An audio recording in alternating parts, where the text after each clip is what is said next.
पावसाळ्यात मासे खायचे की नाही। सर्वात प्रथम मांसाचे दोन प्रकार आहेत, एक तर म्हणजे सामुद्रिक मासे आणि दुसरे तलावातनं किंवा गोळे मासे। मग तलावातनं येणारे मासे कुठले कुठले, तर रोहू आहे, कातला आहे किंवा खेकडे आहेत। आणि समुद्रातून येणारे मासे म्हणजे पापलेट आहे, हलवा आहे, रवस आहे, बांगडा आहे किंवा रंगीबिरंगी खेकडे आहेत, हे समुद्रातून मिळतात। मुळात मासे हे कफकर सांगितले आहे, अभिषंधी सांगितले आहे। म्हणजे जर का तुम्हाला उच्च रक्तदाब असेल, डायबिटीज असेल किंवा मग कोलेस्ट्रॉलचा प्रॉब्लेम असेल तर मग तुम्हाला हे शक्यतो टाळायचं आहे।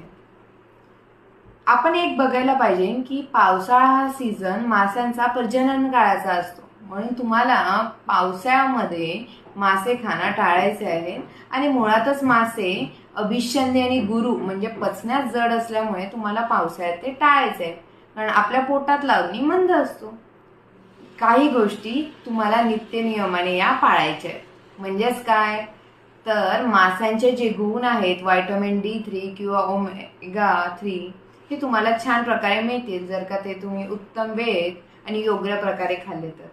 मासे कफकर असल्यामुळे तुम्हाला त्याच्यामध्ये सुंठ, मिरी हे मसाले घालून करायचे आहेत, जेणेकरून